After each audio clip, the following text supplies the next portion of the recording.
என் இனிய வணக்க மழலை செல்வங்களே, இன்றைய வகுப்பில் நாம் பார்க்க வேண்டியவை. மாணவ செல்வங்களே, அறிந்து கொள்வோம். படிப்புதான் ஒருவன் உயர வழி என்று கூறியவர் காமராசர். மாணவ செல்வங்களே, மீண்டும் ஒரு முறை, படிப்புதான் ஒருவன் உயர வழி என்று கூறியவர் காமராசர். புத்தகங்கள் படிப்பதையே வழக்கமாக்குங்கள் என்று கூறியவர் அப்துல் கலாம். புத்தகங்கள் படிப்பதையே வழக்கமாக்குங்கள் என்று கூறியவர் அப்துல் கலாம். இதுதான் இன்றைய சிந்தனைக்கு. மாணவ செல்வங்களே, நாம் கடைசி வகுப்பில் நூலகம் என்ற பாடம் பார்த்தோம் அல்லவா? அதனுடைய சரியான விடையை தெரிவு செய்வோமா? நூல் இச்சொல் உணர்த்தும் பொருள். நூல் இச்சொல் உணர்த்தும் பொருள் புத்தகம்.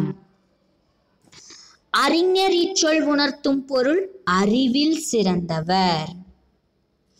தேனருவி இச்சொல்லை பிரித்து எழுத கிடைப்பது தேன் கூட்டல் அருவி, அதாவது குரில் ஆ. புத்துணர்ச்சி இச்சொல்லை பிரித்து எழுத கிடைப்பது புத்து கூட்டல் உணர்ச்சி. அகம் இச்சொல்லின் எதிர்ச்சொல் புறம். அகம் இச்சொல்லின் எதிர்ச்சொல் புறம். தேன் கூட்டல் இருக்கும் இதனை சேர்த்து எழுத கிடைக்கும் சொல் தேனிருக்கும், அதாவது தே நீ ரு இக்கு இம். விடை ஆ, நெடில் ஆ.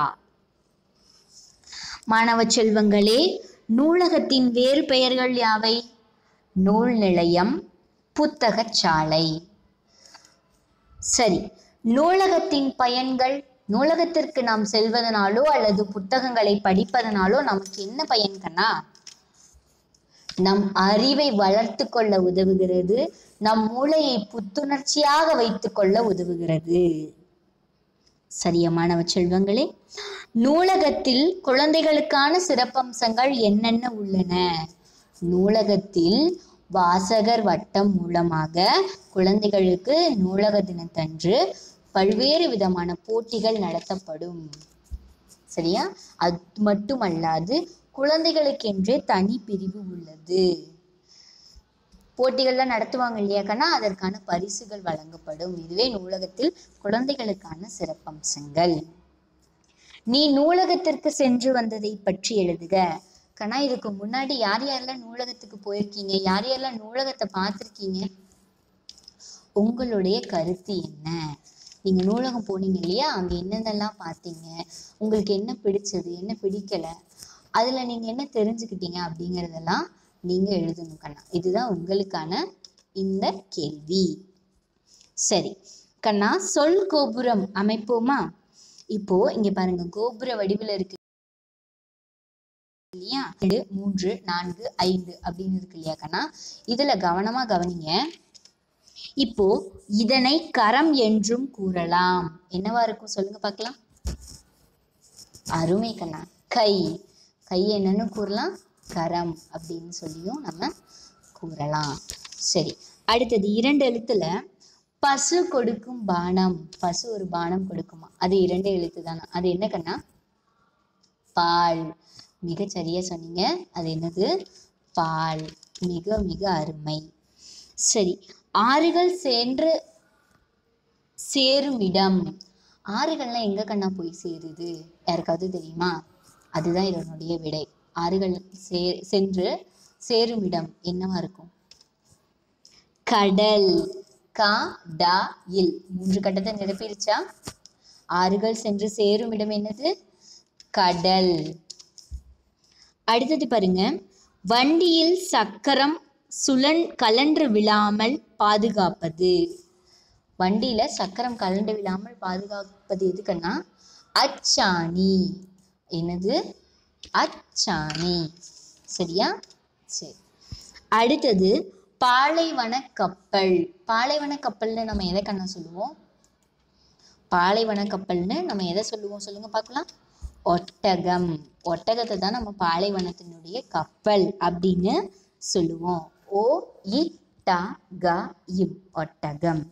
சரியா கண்ணா? சரி, அடுத்தது இணைப்போமா? இணைக்கலாமா? இணைக்கலாமா கண்ணா? எல்லாம் தயாரா இருக்கீங்களா? சரி, இங்க பாருங்க. அச்சாணி, அதற்கு என்னென்ன கொடுத்துருக்காங்க? பச்சை நிறம், நெற்பயிரின் உலர்ந்த தாள், வண்டியில் வண்டி சக்கரம், உருண்டு செல்ல உதவும் ஆணி. இதுல எது சரியா இருக்கும்னு நீங்க நினைக்கிறீங்க? சிறப்பு கண்ணா. என்ன விடை? வண்டி சக்கரம், உருண்டு செல்ல உதவும் ஆணி. இதுதான் சரியான விடை.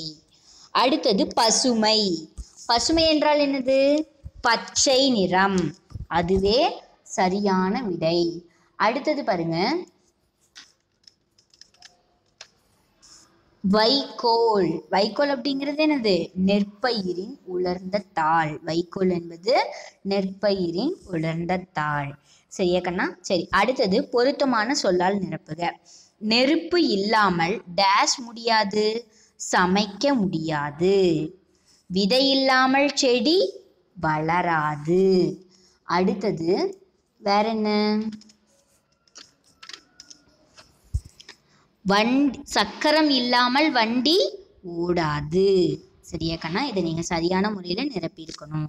அடுத்தது இங்க பாருங்க, பத்தியை படித்து வினாக்களுக்கு விடையளி. மாணவ செல்வங்களை நன்கு கவனமாக கவனிக்கவும். பள்ளி முடிந்து வீட்டிற்கு வந்தாள் பூமலர். விளையாடுவதற்காக தன் தோழி மாலதி வீட்டிற்கு சென்றாள். வழியில் 2 சிறுவர்கள் வேலியில் உள்ள ஓணானை அடிப்பதற்கு கையில் கல்லோடு குறிபார்த்து கொண்டிருந்தனர்.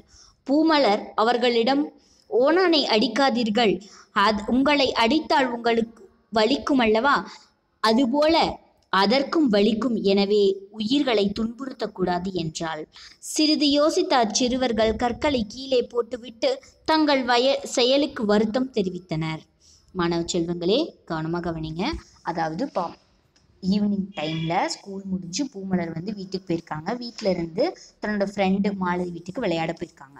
அங்கே போகிற வழியில் பார்த்தீங்கன்னா 2 சின்ன பசங்க என்ன பண்ணியிருக்காங்கன்னா, ஓணனை அடிக்கிறதுக்காக கல்லால் குறிப்பாத்துட்டு இருந்திருக்காங்க. உடனே பூமலர் சொல்கிறாங்க, இப்போ உங்களை கல்லால் அடித்தா உங்களுக்கு வலிக்கும் இல்லையா, அது மாதிரி தானே அதுங்களுக்கும் வலிக்கும், ஓணானுக்கும் வலிக்கும் இல்லையா, நீங்கள் அடிக்கிறது இது தவறு அப்படின்னு எடுத்து சொல்கிறாங்க. உடனே அவங்க அந்த உயிர்களை துன்புறுத்தக்கூடாது அப்படின்னு பூமலர் சொல்கிறாங்க. உடனே அந்த சிறுவர்கள் என்ன பண்ணுறாங்க, கொஞ்ச நேரம் யோசித்து பார்த்துட்டு, ஆமாம் இவங்க சொல்கிறது சரி, அதனால் நம்ம இனிமேட்டு இந்த மாதிரி உயிர்களை என்ன பண்ணக்கூடாது, துன்புறுத்தக்கூடாது அப்படின்னு சொல்லிட்டு அங்கேருந்து அங்கே நடந்த அந்த செயலுக்காக வருத்தம் தெரிவிச்சுட்டு அவங்க என்ன பண்ணிடுறாங்க, கிளம்பிடுறாங்க. இதுலேருந்து நம்ம தெரிஞ்சுக்கிற விஷயம் என்ன? உயிர்களை துன்புறுத்தக்கூடாது. சரியா? நீங்களும் இந்த மாதிரியான தவறு பண்ணாதீங்க. சரி, இங்கே இருக்க வினாக்களுக்கு விடையளிப்போமா? பூமலர் யார் வீட்டிற்கு விளையாட சென்றாள்? மாலதி வீட்டுக்கு தானே விளையாட போனாங்க. சிறுவர்கள் என்ன செய்து கொண்டிருந்தார்கள்?